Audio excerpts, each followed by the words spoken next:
হিন্দুরা জোট বেঁধেছে যে এই বিজেপির শুভেন্দু অধিকারী, গরুকেকো শুভেন্দু অধিকারী মাথা নিচের দিকে পা উপরের দিকে করে চামড়া তুলে পিস পিস পিস পিস করে বাংলার মাটিতে গণতান্ত্রিকভাবে কবর। তৃণমূল কংগ্রেসের নেত্রী মমতা বন্দ্যোপাধ্যায় শুভেন্দু অধিকারীর দিদি হন। শুভেন্দু অধিকারী শাস্তি পাক, শুভেন্দু অধিকারীর নামে কোনো মামলা হোক, শুভেন্দু অধিকারীর উপরে কোনো হামলা হোক, এটা মমতা বন্দ্যোপাধ্যায় চান না। হিন্দুত্ববাদ মানে হচ্ছে ধর্ষণবাদ, হিন্দুত্ববাদকে ঘৃণা করি, হিন্দুত্ববাদ মানে হচ্ছে বৈষম্যবাদ। শুভেন্দু অধিকারী বলছেন মুসলমান বিধায়কদের চ্যাংদোলা করে বিধানসভার বাইরে ফেলবেন। উত্তরে হুমায়ুন কবির বললেন ঠুসে দেব, আগে জাতি তারপর দল। বারংবার এই প্রশ্ন নিয়ে কিন্তু সমালোচনার ঝড় উঠেছে। কেন? শুধুমাত্র আজকের দিনে দাঁড়িয়ে জাতির হয়ে কথা বলেছেন বলেই কি দল থেকে শোকজ? বারংবার কিন্তু মমতা বন্দ্যোপাধ্যায়ের দিকেও প্রশ্ন উঠেছে, কারণ মমতা বন্দ্যোপাধ্যায় কি তাহলে সাম্প্রদায়িক হয়ে গেলেন? কি বলবেন? দেখো নয়নিকা, গরুখেকো শুভেন্দু অধিকারী একটা কথা ভুলে যাচ্ছেন। গরুখেকো শুভেন্দু অধিকারী ভাবছেন হয়তো যে সেন্ট্রাল ফোর্সগুলো, কেন্দ্রীয় বাহিনীগুলো চারপাশে নিয়ে ঘুরে বেড়ায়, বড় বড় কথা বলেন, হয়তো সেন্ট্রাল ফোর্সগুলো ওর বাপ শিশির অধিকারী দিয়ে পাঠিয়েছেন। আসলে গরুখেকো শুভেন্দু অধিকারীর বাপ শিশির অধিকারী ওর বাবার টাকাতে সেন্ট্রাল ফোর্সগুলো নিয়ে ঘুরে বেড়াচ্ছেন না। একটা অতগুলো সেন্ট্রাল ফোর্স, অতগুলো পাইলট কার নিয়ে ঘুরে বেড়াচ্ছেন, পেট্রোল ডিজেল পোড়াচ্ছেন, সেন্ট্রাল ফোর্সদের বেতন দেওয়া হচ্ছে, মুসলমানদের ট্যাক্সের টাকা, এই ভারতবর্ষের হিন্দু মুসলমান শিখ খ্রিস্টান সবার ট্যাক্সের টাকা দিয়ে ওদের বেতন দেওয়া হচ্ছে। আর সেই সেন্ট্রাল ফোর্সগুলোকে গরুখেকো শুভেন্দু অধিকারীকে গার্ড করা হচ্ছে গরুর মাংস খাওয়াবে বলে, যাতে গরুখেকো শুভেন্দু অধিকারী নির্ভয়ে নিরাপদে গোমাংস খেতে পারেন, গো মাতাকে হত্যা করে খেতে পারেন। তার জন্য ওই সেন্ট্রাল ফোর্সগুলোকে দিয়ে গার্ড দেওয়া হচ্ছে। ওই শুভেন্দু অধিকারীকে যেই সেন্ট্রাল ফোর্সগুলো গার্ড দিচ্ছে, সেই সেন্ট্রাল ফোর্সগুলো কিন্তু গরুখেকো শুভেন্দু অধিকারীর বাবার টাকাতে দেওয়া হচ্ছে না। আমি মুসলমান, তুমি হিন্দু, আমাদের সবার ট্যাক্সের টাকাতে গরুখেকো শুভেন্দু অধিকারী সেন্ট্রাল ফোর্স কেন্দ্রীয় নিরাপত্তা পাচ্ছে। আর বলছে মুসলমানদেরকে চ্যাংদোলা করে এমএলএদেরকে ফেলে দেওয়া হবে। ওই শুভেন্দু অধিকারীকে মুসলমানদের কিছু করতে হবে না। হুমায়ুন কবিরকে শুষে দেবো, হুমায়ুন কবিরকে কিছু করতে হবে না। মুসলমানরা যত কম ভাববে এই কথাগুলো নিয়ে, যত এই কম কথার উত্তর দেবো তত বেশি ভালো। মুসলমানদেরকে কিছু করতে হবে না। হিন্দুরা, যে সমস্ত হিন্দুগুলোকে মন্দিরে ঢুকতে দেওয়া হচ্ছে না, যে সমস্ত শিডিউল কাস্ট হিন্দুগুলোকে, মণ্ডল পদবী যাদের, দাস পদবী যাদের, পাল পদবী যাদের, কর্মকার যারা, সামন্ত যারা, এই যারা শিডিউল কাস্ট সম্প্রদায়ভুক্ত, সেই শিডিউল কাস্টদেরকে বিজেপি মন্দিরে ঢুকতে দিচ্ছে না, অচ্ছুত করে রাখছে। শিডিউল কাস্ট মহিলাদেরকে নগ্ন করে ধর্ষণ করছে, শিডিউল কাস্ট বাচ্চাদেরকে জল খেতে দিচ্ছে না, হিন্দুত্বের ধোঁয়া তুলছে। হিন্দুরাই জোটবদ্ধ হয়েছে শুভেন্দু অধিকারীর মাথা নিচের দিকে আর পা উপরের দিকে করে চামড়া তুলে টুকরো টুকরো করে গণতান্ত্রিকভাবে বাংলার মাটিতে কবর দিয়ে দিবে। যদি আমাদের ট্যাক্সের টাকায় সেন্ট্রাল ফোর্সগুলোকে দূরে রেখে বাপের বেটা যদি হয়ে থাকে, বাঘের বাচ্চা যদি হয়ে থাকে, একা রাস্তায় হেঁটে দেখাক। হিন্দুরা, শিডিউল কাস্টরা ওর মাথা নিচের দিকে আর পা উপরের দিকে করে চামড়া তুলে টুকরো টুকরো পিস পিস করে বাংলার মাটিতে গণতন্ত্রের কবর দিয়ে দিবে ওকে, শুভেন্দু অধিকারীকে। আসলে শুভেন্দু অধিকারী ভয় পাচ্ছেন। আর এই পরিপ্রেক্ষিতে তৃণমূল কংগ্রেসের নেতা হুমায়ুন কবির একটা কথা বলেছেন, ঠুসে দেব। আর এই হুমায়ুন কবির কয়েক মাস আগে বলেছিলেন হিন্দুদেরকে কেটে ভাগীরথীতে ভাসিয়ে দেব। গলায় বিজেপির উত্তরিয়ে পড়ে বিজেপি দলে অংশগ্রহণ করেছিলেন। এই হুমায়ুনের কথার কোনো মূল্য নেই। এই হুমায়ুন মন্তব্য করার জন্য ওর নেত্রী মমতা বন্দ্যোপাধ্যায় ওকে শোকজ করেছেন, সিদ্দিকুল্লাহ চৌধুরীকে শোকজ করেছেন। কেন করেছেন? তার কারণ তৃণমূল কংগ্রেসের নেত্রী মমতা বন্দ্যোপাধ্যায় শুভেন্দু অধিকারীর দিদি হন। শুভেন্দু অধিকারী শাস্তি পাক, শুভেন্দু অধিকারীর নামে কোনো মামলা হোক, শুভেন্দু অধিকারীর উপরে কোনো হামলা হোক, এটা মমতা বন্দ্যোপাধ্যায় চান না। ওই জন্য সর্বত্রভাবে মমতা বন্দ্যোপাধ্যায়, তৃণমূল কংগ্রেসের নেত্রী মমতা বন্দ্যোপাধ্যায় শুভেন্দু অধিকারীকে সব দিক থেকে বাঁচানোর চেষ্টা করেন।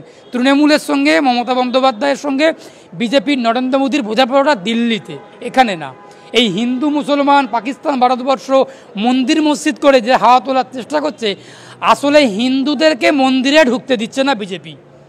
যেই হিন্দুদের ভোট নিয়ে বিজেপি ভোটে জেতার চেষ্টা করে, যেই হিন্দুদেরকে ভোটের সময় তুরুপের তাস করে, সেই হিন্দুদেরকে দাস, পাল, কর্মকার, সামন্ত, মণ্ডল এদেরকে মন্দিরে ঢুকতে দিচ্ছে না, জল খেতে দিচ্ছে না, শুধুমাত্র ব্রাহ্মণবাদ ব্রাহ্মণবাদ ব্রাহ্মণবাদ, ব্রাহ্মণটাই একমাত্র থাকবে, আর কোনো হিন্দু থাকবে না। বিজেপি এইরকম কালচার বাংলায় প্রতিষ্ঠিত করার চেষ্টা করছে। আমি হিন্দুত্ববাদকে ঘৃণা করি, আমি অ্যাডভোকেট এস.কে. বাবুলাল হিন্দুত্ববাদকে ঘৃণা করি। তার কারণ হিন্দুত্ববাদ মানে হচ্ছে ধর্ষণবাদ। আমি তোমার চ্যানেলে পরিষ্কার বলছি, হিন্দুত্ববাদ মানে হচ্ছে ধর্ষণবাদ। হিন্দুত্ববাদকে ঘৃণা করি। হিন্দুত্ববাদ মানে হচ্ছে বৈষম্যবাদ। হিন্দুত্ববাদ মানে হচ্ছে দলিতদেরকে, শিডিউল কাস্টদেরকে তারাও, শুধু ব্রাহ্মণদেরকে রাখো। হিন্দুত্ববাদকে আমি ঘৃণা করি, ঘৃণা করি, ঘৃণা করি। আমি হিন্দুদেরকে শ্রদ্ধা করি, সম্মান করি। হিন্দু আর হিন্দুত্ববাদের মধ্যে বিস্তর পার্থক্য আছে, এই পার্থক্যটা বুঝতে হবে। সাধারণ হিন্দুদেরকে বুঝতে হবে হিন্দু এক আর হিন্দুত্ববাদ এক।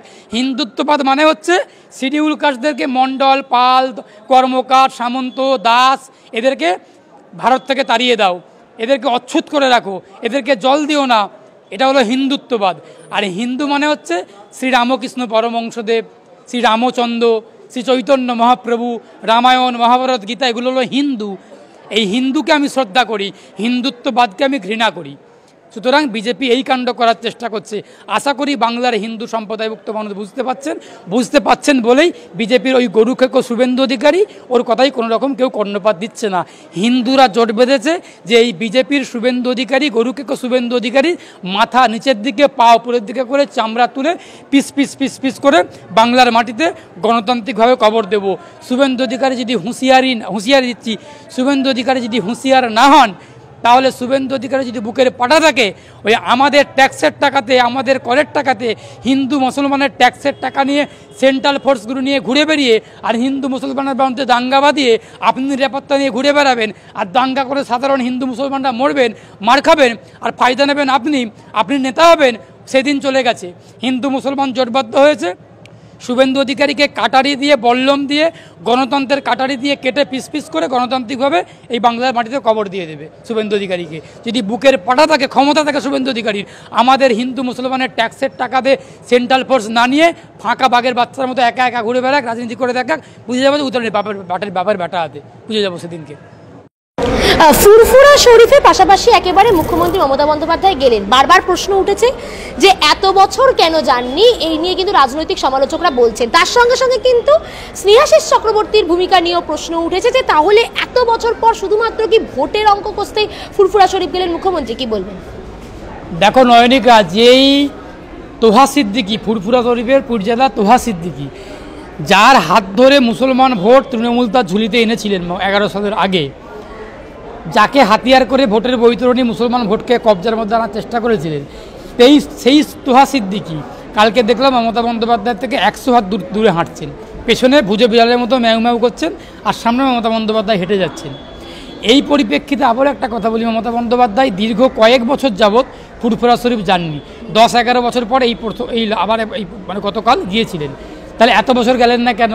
এর আগে তো কতগুলো পৌরসভা ভোট, পঞ্চায়েত ভোট, বিধানসভা ভোট, লোকসভা ভোট গেল, তখন কেন গেলেন না? আসলে এই যে কতকাল গেলেন, এই 26-এর সামনে ভোট আছে, এই 26-এর ভোটে মুসলমান ভোট হারিয়ে ফেলার চেষ্টা, ভয়ে আশঙ্কায় আছে মমতা বন্দ্যোপাধ্যায়। সেই আশঙ্কা থেকেই মমতা বন্দ্যোপাধ্যায় দৌড়ে ফুরফুরা শরীফ গেলেন। আর সেখানে গিয়ে কি করলেন? সেখানে গিয়ে আমরা এর আগে মমতা বন্দ্যোপাধ্যায়কে দেখেছিলাম হেজাব পড়তেন, নাকাব পড়তেন, হাত তুলে দোয়া করতেন, ইনশাল্লাহ ইনশাল্লাহ, সুবহানাল্লাহ, আল্লাহু আকবার, বিভিন্ন রকম কলেমা পড়তেন, লা ইলাহা ইল্লাল্লাহ বলতেন। কাল কিন্তু কিচ্ছু করেননি, কাল হেজাবও পড়েননি, নাকাবও পড়েননি, হাত তুলে দোয়াও করেননি, আল্লাহু আকবার, সুবহানাল্লাহ, ইনশাল্লাহ কিছুই বলেননি। হিন্দু ভোট হারিয়ে যাওয়ার ভয় করছেন, আবার মুসলমান ভোট হারিয়ে যাওয়ার ভয় করছেন। আর এখানের মূল কথা হচ্ছে ফুরফুরা শরীফে যে মমতা বন্দ্যোপাধ্যায় গেলেন, ওই ভুয়ো মুসলমান সাজার চেষ্টা করলেন, সারাদিন মাচ্ছামূলো করে খেলেন, আর সেখানে গিয়ে ভুয়ো রোজা রাখার মতো ইফতার করলেন। এই করে কি আদতে গ্রামগঞ্জের সাধারণ মুসলমানদের কোনো উপকার হলো? সবার আগে এটা বুঝতে হবে। গ্রামগঞ্জের দিকে, শহরের দিকে যে সাধারণ খেটে খাওয়া মুসলমান সম্প্রদায়ভুক্ত মানুষরা আছেন, যারা পড়াশুনো করে শিক্ষিত বেকার যুবকরা আছেন, কৃষক শ্রমিকরা আছেন, তারা কি উপকৃত হলেন? তাদের কি মান উন্নয়ন হলো? সাচার কমিটির রিপোর্ট কি বলছে? এখন বর্তমানে মুসলমানদের স্ট্যাটাস কী? মুসলমানদের চাকরি কোথায়? মুসলমানদের হাতে কাজ কোথায়? মুসলমানরা পরিযায়ী শ্রমিক হয়ে কেরালা, মধ্যপ্রদেশ, ইউপি, মহারাষ্ট্র, বিহার ঘুরে বেড়াচ্ছেন, কাজ করছেন, অল্প মজুরির ভিত্তিতে জীবন দিতে হচ্ছে। এই জায়গাতে দাঁড়িয়ে মুসলমানদের কি সার্বিক কোনো উন্নয়ন হচ্ছে? কোনো উন্নয়ন হয়নি। ফুরফুরা শরীফেতে গিয়ে, ফুরফুরা শরীফ একটা তীর্থস্থান, নবদ্বীপ, তারাপীঠ, সাগর, ফুরফুরা শরীফ, মেদিনীপুর, ওইগুলো একটা তীর্থস্থান, হিন্দু মুসলমানের তীর্থস্থান। ওখানে মানুষ তীর্থ করতে যান, তীর্থযাত্রীরা ওখানে তীর্থ করতে যান। সেখানে গিয়ে মমতা বন্দ্যোপাধ্যায় গিয়ে আদৌ মুসলমানদের কোনো উপকার হলো? কোনো উপকার হলো না, কোনো উপকার হবেও না। মুসলমানদের সার্বিক উন্নয়নের জন্য শিক্ষাতে পার্টিসিপেশন বাড়াতে হবে, চাকরিতে পার্টিসিপেশন বাড়াতে হবে, পলিটিক্সে পার্টিসিপেশন বাড়াতে হবে, সমাজসেবায় বাড়াতে হবে, কর্মসংস্থান বাড়াতে হবে। মুসলমানদের কাজ নেই, পেটে ভাত নেই, মাথার উপর বাসস্থান নেই, শিক্ষায় পিছিয়ে যাচ্ছে, পড়াশুনো করছে না, মাধ্যমিক পাস ছেলে মেয়ে পাওয়া মুশকিল হয়ে যাচ্ছে গ্রামগঞ্জের দিকে। আর সেখানে মমতা বন্দ্যোপাধ্যায় ফুরফুরাতে গিয়ে সারাদিন খাওয়া দাওয়া করে বিরিয়ানি, ফিশ ফ্রাই খেয়ে ইফতার করছেন, আর তোয়া সিদ্দিকি পেছনে পূজা বিড়ালের মতো ম্যাউ ম্যাউ করছেন, ইনশাল্লাহ ইনশাল্লাহ করছেন, মমতার জন্য দোয়া করছেন, বিভিন্ন রকম করে বেড়াচ্ছেন। আসলে ফুরফুরা শরীফের কয়েকজন পীরজাদা ছাড়া বাকি সবগুলো দালাল। আবারও বলছি, ফুরফুরা শরীফ একটা তীর্থস্থান, মুসলমান সম্প্রদায়ভুক্ত কিছু শ্রেণীর মানুষের তীর্থস্থান। ফুরফুরা শরীফের বড় হুজুর যিনি আছেন আবু বকর সিদ্দিকী, ওনাকে শ্রদ্ধা করি, সম্মান করি, উনি প্রত্যেক মানুষের আবেগ, শ্রদ্ধা।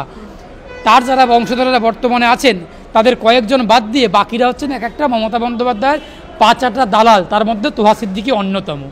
আমি নাম ধরে বললাম তোমার চ্যানেলকে, তোহা সিদ্দিকী একটা দালাল, একটা দালাল, একটা দালাল। চাইলে আমার বিরুদ্ধে কিছু করে দেখিয়ে দিই, আমি খুব নাম ধরে স্পেসিফিক্যালি বলতুম।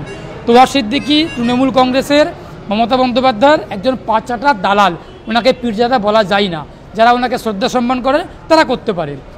তোহা সিদ্দিকী যারা শুভাকাঙ্ক্ষী, তোহা সিদ্দিকীকে যারা শ্রদ্ধা সম্মান করে তাদেরকে আমিও শ্রদ্ধা সম্মান করি, তাদেরকে আমি কিছু বলছি না।